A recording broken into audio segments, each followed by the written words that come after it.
6 में काम चलाऊंगी और तेरा मोटापा घटाने को एक टाइम में खाना बनाऊंगी। अभी क्या करेगा मैं? अच्छा, और मैंने कहा पैसे पेड़ों पे नहीं लगते हैं। मेरा प्रधानमंत्री, पैसे तो पेड़ों पे ही लगते हैं, पैसे तो पेड़ों पे ही उगते हैं, क्योंकि जो देश पर्यावरण के द्वारा अपने पेड़ों की रक्षा करते हैं, उन पेड़ों के फल उस देश को, उस पेड़ों को फलाफल करते हैं, और उस फलाफल से वो देश मालदार हुआ करते हैं। जो अपने पेड़ों की रक्षा करते हैं वही विकसित देश कहलाते हैं, बाकी तो अर्धविकसित रह जाते हैं, पिछड़े रह जाते हैं। इसलिए पैसे तो पेड़ों पे लगते हैं। मनमोहन तो है सोनिया का केवल फरमा, मनमोहन तो है सोनिया का केवल फरमा, आओ गुदगुदाओ राजेंद्र विश्वकर्मा। वो समय से आ गए, कवि सम्मेलन हमने भी एक शुरू किया।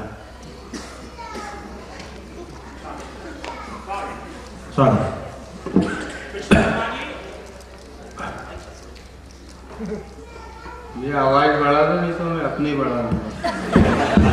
हेलो विश्वकर्मा जी, अमेरिका में जो कांड हुआ था, अगर हिंदुस्तान होता तो यहाँ कुछ भी नहीं होता, क्योंकि लोग उस समय पहुंचते नहीं जिस समय टाइम उनको फटना था।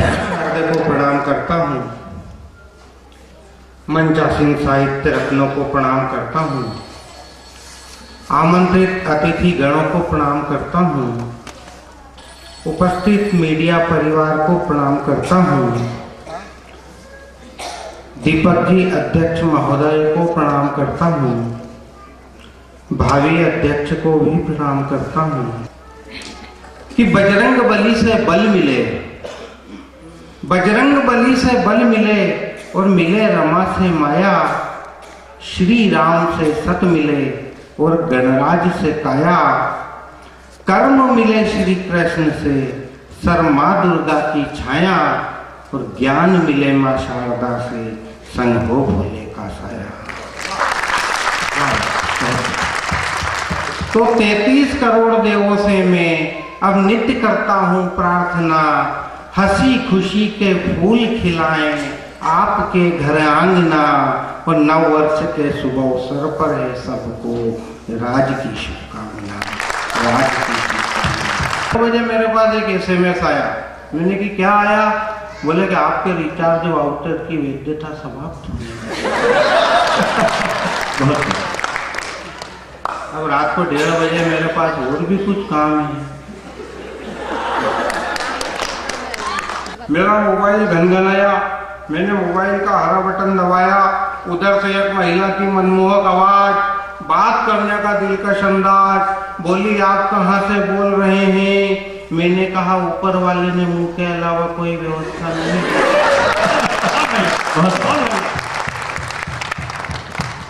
बात करवा सकते हैं? मैंने कहा नहीं, हम आपसे, आपकी दीपक अग्रवाल जी से बात तो नहीं करवा सकते, लेकिन आपके लिए दीपक अग्रवाल बन सकते हैं। आप फोन चालू रख सकते हैं। उधर से आवाज आई, 3 महीने से खर्चे के पैसे नहीं भेजे, क्या आप भेज सकते?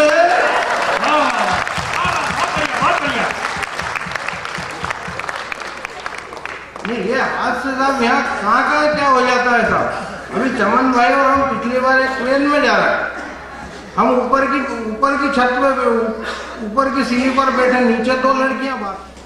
वो बोली मैं तो किसी करोड़पति से शादी करूंगी। तो पहली बोली यार तुझे करोड़पति नहीं मिला तो? बोले कुछ नहीं, 50-50 लाख के तो देख लेंगे।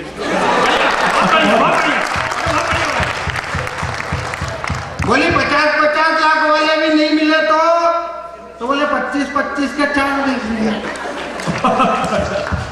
भाई साहब उनकी बात चलना थी। हमारे चमन अग्रवाल जी बोले यार राजेंद्र जी एक काम करो, मेरे को नींद आ रही है और मैं सो रहा हूँ, इनका रेट जब 5000 रुपये आए तो मुझे जगह देना।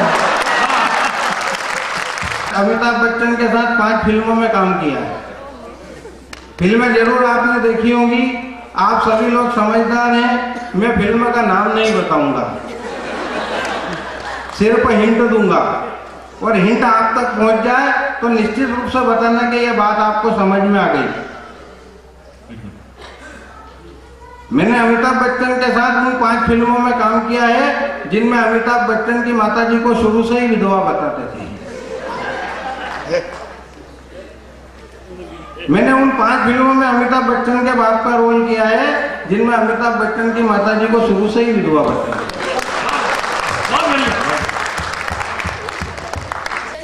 पति पत्नी के साथ क्या स्थितियां हो जाती हैं साहब। पत्नी के साथ बाजार गया और क्या हुआ, साथ हम थे बीबी के साथ, बाजार में हुई एक घटना विचित्र है कि शाम के बजे थे, साथ हम थे बीबी के साथ, बाजार में हुई एक घटना विचित्र है। और भिखारी से बीबी बोली आपको देखा है कहीं, घूम रहा जहन में आपका ही चित्र है। तो भिखारी ने बोला आप लोड ना लो मैडम जी, नहीं करो अब आप मेरी कोई फिक्र है। और हल्लो हाय टाटा बाय होती रोज आपसे, बंदा फेसबुक पर आपका ही मित्र है। हल्लो हाय दो पंक्तियों का प्रश्न किया, अब लड़की ने 2 पंक्तियों का क्या जवाब दिया, निवेदन करना चाहता हूं। इन्होंने लड़की से पूछा कि सपनों की रानी मेरी दिखती हो जाने मन, आज से जी आप मेरे मन बस जाइए। और नजराने तो की कमी ना रहेगी कभी, मुझे एक बार घर आपके बुलाइए। अब लड़की का जवाब यदि आप तक पहुंच जाए तो निश्चित रूप से ठोक देना, सिंगल साहब को नहीं, तालियां।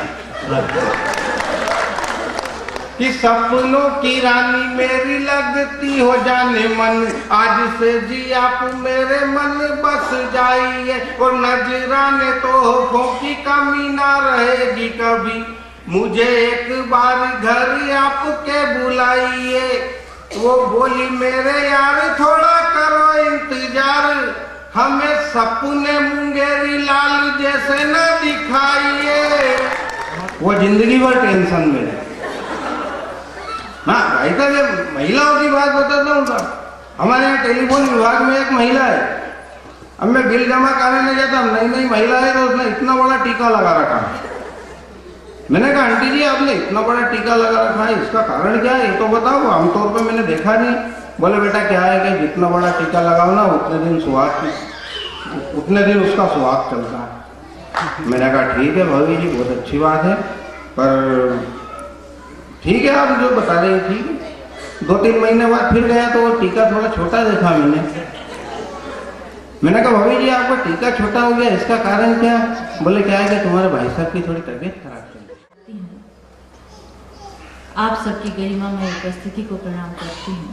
इनकी पत्नी ने हुलिया बताया कि 6 फुट हाइट, कलर एकदम वाइट, चले तो ऐसे जैसे ऋतिक रोशन, जेब में ढेर सारे क्रेडिट कार्ड, गले में ढेर सारी सोने की चेन। माई के लाल ये पत्नी ने हुलिया बताया साहब कि 6 फुट हाइट, कलर एकदम वाइट, चले तो ऐसे जैसे ऋतिक रोशन, जेब में क्रेडिट कार्ड, गले में सोने की चेन। कोहनी मारी सहेली ने, क्या कर रही है, किसका हुलिया बता रही है? पत्नी ने जवाब दिया जाने दे, गया तो भंगार गया, आए वो तो ढंग का आए। बस में एक बूढ़ी काकी चढ़ी, थोड़ी सी जगह मांगी, किसी ने जगह नहीं दी, किसी ने अपना सामान रख दिया, कोई खिसक कर बैठ गया, सबने कहा कोई जगह नहीं है। 10 मिनट तक जब बूढ़ी काकी परेशान होती रही, जगह बोनट पर बैठ जाओ। ड्राइवर ने काकी को बोनट पर बिठा लिया। अब दृश्य देखिए, बस चली और जैसे ही बस चली तो हमारी मीरा जी बस में चढ़ी। किसी ने अपना सामान हटा लिया, कोई खिसक लिया, किसी ने जगह दे दी, सबने कहा मैडम इधर आ जाइए, किसी ने कहा मैडम इधर जगह है इधर बैठ जाइए। अब मीरा जी बहुत संस्कारवान महिला है, इन्होंने कहा कि मैं कहीं नहीं बैठना चाहती, मैं खड़े खड़े चली जाऊंगी।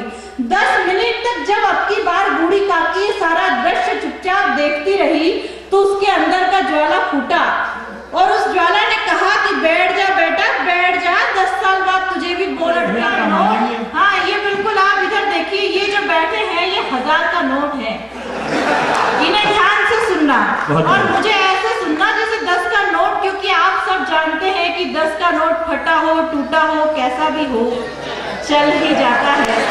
और मार्केट में जितने भी नकली नोट आए हैं, 1000 के आए हैं। बहुत बढ़िया, बहुत बढ़िया। उसकी माँ और एक उसकी पत्नी, जब माँ हाथ फेरती है तो बाल बढ़ते हैं,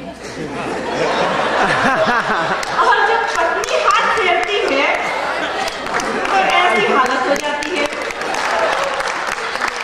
और इन्हें देखकर ऐसा लग रहा है जैसे पूरे मोहल्ले ने हाथ फेर रखा है। हमने भी देखिए, बाल रहे ना रहे लेते हैं, बात नहीं कर सकते तो कवित्री से बात करने की बार बार कोशिश करते हैं, लेकिन मैं 4 पंक्तियों में इनके तमाम सभी तो एक जैसी बात है, ये आपके कोर्स की बात है। 4 पंक्तियों में इन्होंने जितनी बातें मुझसे कही हैं, मैं उसका जवाब देना चाहती हूँ कि आप चाहे जिससे बात कीजिए, मुझसे इसलिए मत कीजिए क्योंकि जो मुझसे टकराए वो हस्ती खाक कर दूंगी, जो मुझसे टकराए वो हस्ती खाक कर दूंगी। गलत फहमी मत पालना, इरादे साफ कर दूंगी। और मैं आग हूं इज्जत और शराफत की, जो छू लिया मैंने तो जलाकर राख कर दूंगी। कि हम तो तुम्हें अपना बना के आंखों में बिठा लेंगे, हम तो तुम्हें अपना बना के आंखों में बिठा लेंगे, और क्या करें, फ्रेंड्स क्लब वाले आसमां सर पर उठा लेंगे। आपको यही विराम देना चाहती हूँ, सुनिएगा, और अपने काव्य पाठ पर आना चाहूंगी कि मुझे तुम्हारा प्यार भी स्वीकार है, मुझे तुम्हारा प्यार भी स्वीकार है, और मेरा दिल भी बहुत बेकरार है।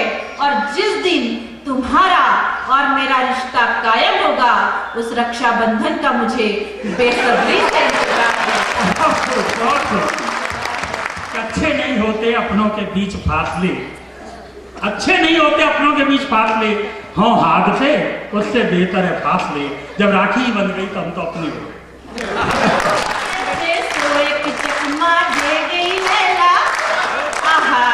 बहुत बढ़िया, सारे ठेकेदार बैठे हैं यहाँ, ऐसे ही आनंद में सुनते रहिए। और सबसे बढ़िया बात यह है कि कोई व्यक्ति अपनी पत्नी के साथ आए और हंसे, ये सब वही हंस रहे हैं जो पत्नी के साथ हंस नहीं सकते।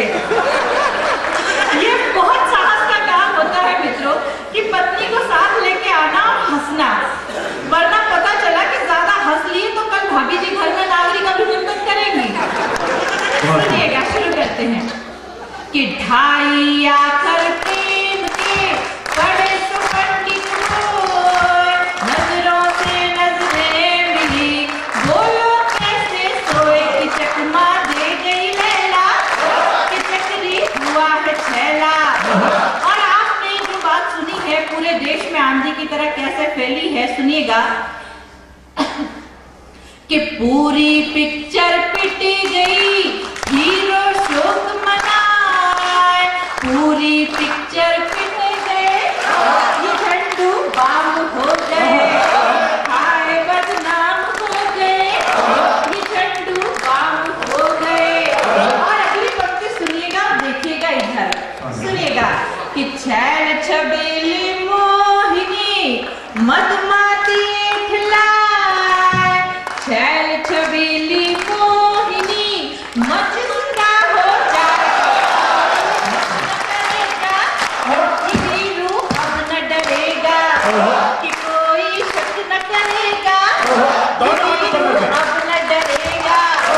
और डलवाते हैं वो लोग, सुनिएगा कि क्या हश्र होता है, क्यों होता है कि ये फैशन का दौर है, लड़की है मॉडर्न, ये फैशन का दौर है, लड़की है मॉडर्न, आजकल की लड़कियों का है ये पैटर्न, सैकड़ों बॉयफ्रेंड है, लड़कियां बड़ी है, और जिसने भी प्यार किया हो उसने कई गलियों के चक्कर जरूर लगाए।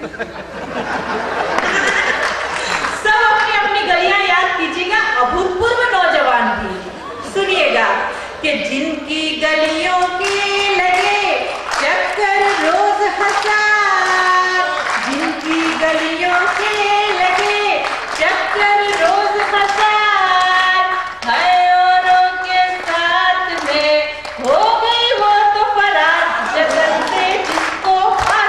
वो लड़की दे गई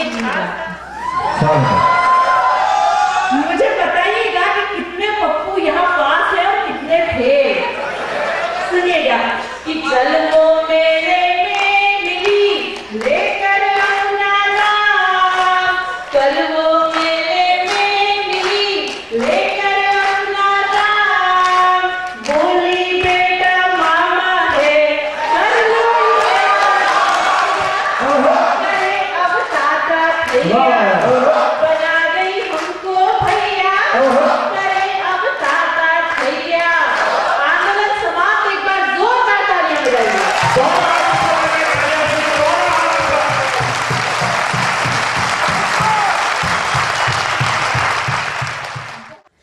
मैंने कहा प्रेरणा जी ने जो बात कही है बस एक लाइन में मैं निपटाई देता हूं।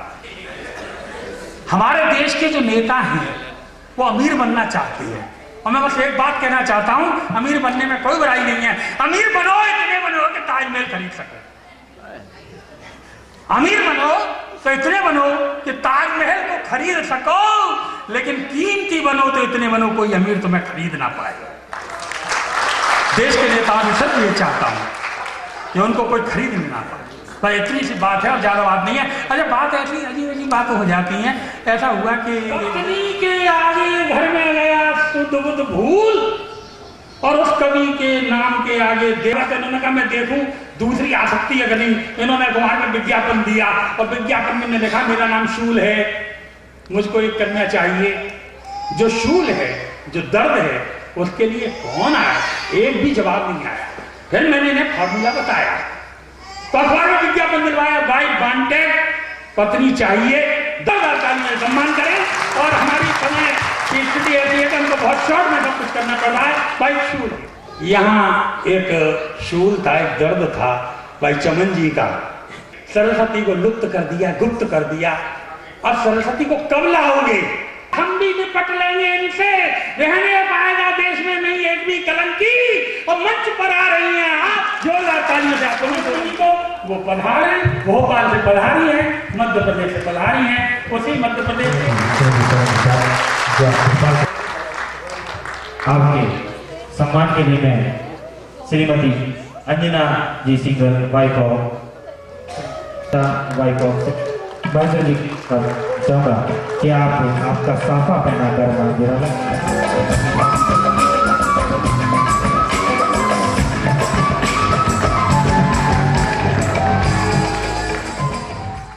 उनसे हमें बड़ा फायदा मिलता है। आपको अगर ये देखना हो कि देश में अन्न की समस्या है तो देवेंद्र दीक्षित जी को देखेंगे, पता लग जाएगा अन्न की समस्या। आप संरक्षकों को प्रणाम करता हूं। कर सकते हैं या जो भी जितने भी महापुरुष हुए इस देश में, उन्होंने सबने कहा कि हमको व्यसनों से दूर रहना चाहिए, हमको शराब नहीं पीनी चाहिए, हमको ये नहीं करना चाहिए, वो नहीं करना चाहिए। पर हम लोग हैं कि अपने तरीके से सब गड़बड़ कर लेते हैं। देखिए, पत्नियां अपने पतियों को बड़े बड़े अच्छे संबोधन देती हैं और हम उसी में गड़बड़ कर लेते हैं। थोड़ा थोड़ा हंसते मुस्कुराते चलिएगा, बहुत हंसाने के लिए। देखिए, प्रेरणा जी आई थी, प्रेरणा जी उसकी वीर रस की कवित्री हैं, ओज की कवित्री हैं, उन्होंने खूब हंसाया। रस की हैं या हास्य रस की हैं, पर वीर रस के कभी कभी ऐसे आते हैं, ये तो बहुत अच्छी कवित्री हैं। वीर रस कभी एक वीर रस कभी आया, बोला हम पाकिस्तान के चप्पे चप्पे पर तिरंगा गाड़ देंगे। तो मैंने भाई साहब पहले हिसाब तो लगा लो कि इसमें झंडों वंडों की जरूरत पड़ेगी, वैसे ही गाड़ आओगे। तो लोग ऐसी ऐसी बातें कर लेते हैं कि पत्नी ने पति को प्यार भरा संबोधन दिया, पत्नी ने पति को प्यार भरा संबोधन दिया, पिया पिया। पति ने आदेश मानते हुए परिपालन किया, मैं खाने पहुंचे एक अद्धा कटक लिया। पत्नी ने पति को प्यार भरा संबोधन दिया, पिया पिया। पति ने आदेश मानते हुए परिपालन किया, मैं खाने पहुंचे एक अद्धा कटक लिया। एक बगल में दबा लिया, गिरता पड़ता घर आया, दरवाजा खटखटाया। पत्नी बोली, अरे पिया तूने ये क्या किया? वो बोला, चेहरा बनाकर बोला कि तुम रोज कहती थी पिया पिया, तो मैं आज पी आया हूं और तुम फिर भी कहोगी पिया पिया, इसलिए एक गड्ढा साथ में ले आया हूं। तुम फिर भी कहोगी पिया पिया, इसलिए गड्ढा साथ में ले आया। उसकी परिभाषा देता हूं कि पहले जब पत्नियां अपने पति के आधे वजन की होती थी तब वे अर्धांगिनी होती थी। पहले जब पत्नियां अपने पति के आधे वजन की होती थी तब वे अर्धांगिनी होती थी, फिर समांगिनी हुई, अब दूनांगिनी हो गई हैं, अर्थात पति अर्धांगना हो गए हैं, पत्नियां दूनांगना हो गई हैं, और किसी के लिए होन हो अपने पतियों के लिए वीरांगना हो गई हैं, और किसी के लिए होन हो अपने पतियों के लिए वीरांगना। कि आंखों में बसे हो तुम्हें दिल में बसा दूंगी। हो गया मकान की समस्या का समाधान। सुनकर के ये फिल्मी गान कि आंखों में बसे हो तुम्हें दिल में बसा लूंगी। मैंने कहा देवी जी कुछ दिनों ऐसे ही काम चला लो, मैं तुम्हें अपने दिल में बसा लूंगा, तुम मुझे अपने दिल में बसा लो, और हजारों रुपया किराए का बचा लो, हजारों रुपया किराए का। कि साहब कितनी देर में आएंगे? अदल ने बताया कि साहब जुर्म की माँ को निपटा रहे हैं, उसे निपटा कर ही आएंगे। मैंने कहा सही सही बताइए, पहेलियां मत बुझाइए, मत दिखाइए हमें बाहर जाने का रास्ता। अरे साहब का जुर्म की माँ से क्या वास्ता? साहब का जुर्म की माँ से क्या वास्ता? वह बोला, चेहरा बनाकर बोला कि वकील साहब आप तो समझदार हैं, कवि हैं, पत्रकार हैं, सामने दीवार पर लिखा है शराब जुर्म की माँ है। सामने दीवार पर लिखा है शराब जुर्म की माँ है। साहब उसी जुर्म की माँ को